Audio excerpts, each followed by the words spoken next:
Filoteia. São Francisco de Sales. Parte 4. Capítulo 15. Capítulo 15. Frisante exemplo para esclarecimento da matéria. Para tornar mais evidente o que deixamos dito, vou narrar aqui um belíssimo passo da vida de São Bernardo, assim como o li num autor tão sábio quão judicioso. É coisa comum, diz ele, a todos aqueles que começam a servir a Deus, que não têm ainda experiência das vicissitudes da vida espiritual, perderem logo todo o ânimo e caírem numa grande pusilanimidade, porque lhes faltam o gosto da devoção sensível e as iluminações agradáveis pelas quais corriam nas vias do Senhor. Eis aqui a razão, apresentada por aqueles que têm grande experiência na direção das almas.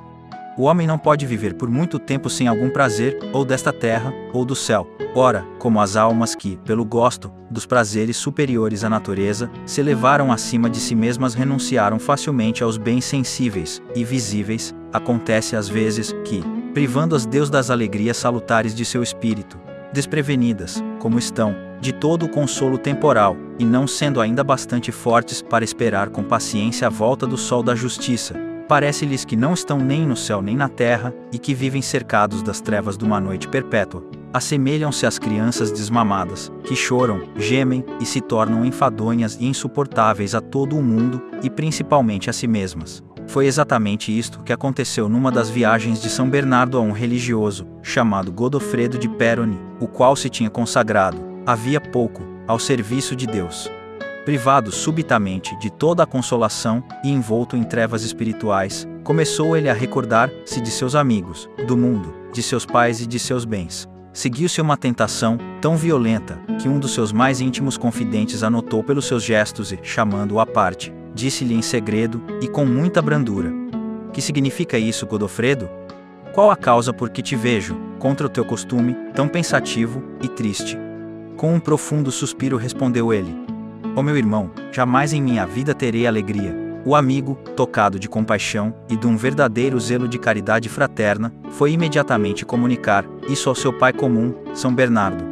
Dirigiu-se logo este santo à igreja vizinha, para rezar pelo pobre aflito, que de tão triste se deitara sobre uma pedra e adormecera. Quando o santo, daí a pouco, saiu da igreja, acordou o religioso com o rosto tão risonho e um ar tão tranquilo que o amigo, admirado de tamanha e tão rápida mudança, não pode deixar de repreender-o um pouco por causa da resposta que pouco antes lhe tinha dado, ao que replicou Godofredo: "Ó, se eu disse que jamais em minha vida eu teria alegria, asseguro-te agora que nunca mais terei tristeza por toda a minha vida. Esta foi, pois, a tentação. Mas, Filoteia, será bom refletires um pouco sobre ela. Deus faz saborear as delícias celestes de ordinário àqueles que entram em seu serviço, para desprendê-los dos prazeres do século, e para segurar o seu coração nos caminhos de seu amor. Como uma mãe que se serve do mel para acostumar o seu filhinho a amamentar-se. 2. Entretanto, depois de algum tempo, tira-lhes Deus o leite e o mel segundo as sábias disposições de sua misericórdia, para os acostumar a um alimento mais sólido, isto é, a fim de fortificar a devoção por prova de desgostos e tentações. 3. Levantam-se às vezes grandes tentações no meio das securas e esterilidades do espírito, e aqui é necessário distinguir bem, porque as tentações, posto que não podem vir de Deus, devemos combatê-las continuamente, mas as securas espirituais que, segundo os planos de Deus, nos devem servir de exercício, cabe-nos sofrer com paciência. 4. Não nos devemos deixar abater pelos desgostos, nem dizer como o bom Godofredo: "Nunca mais terei alegria", porque durante a noite devemos esperar pela luz. E igualmente não se deve dizer nos dias prósperos e felizes da vida espiritual: "Nunca mais terei tristeza", porque o sábio nos aconselha: "Nos dias felizes lembra-te da desgraça." Eclesiástico 11, 21. Nos trabalhos e sofrimentos, portanto, é preciso ter esperanças, nas prosperidades, temor, e num e noutro estado, uma grande e contínua humildade. 5. Ótimo meio, enfim, é descobrir todo o mal a um amigo sábio e espiritual, que possa ajudar. Enfim, para concluir esses avisos salutares, observo que neste ponto, como em todas as coisas, Deus e o inimigo têm pretensões diametralmente opostas. Deus nos quer levar, por esses trabalhos, a uma grande pureza de coração, a uma renúncia de todo o interesse próprio, com respeito ao seu serviço, a uma abnegação inteira de nós mesmos. Mas o espírito maligno só intenta nos fazer sensuais e tornar-nos enfadonhos a nós mesmos e aos outros, a fim de difamar e desonrar a santa devoção. Mas, se pões em prática os ensinamentos que tenho dado, as aflições muito contribuirão para o teu aperfeiçoamento.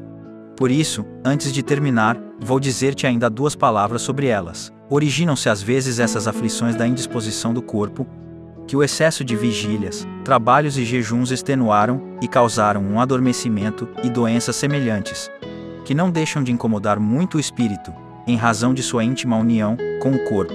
Nestas ocasiões é preciso empregar, quanto possível for, toda a força do espírito e da vontade para fazer muitos atos de virtude.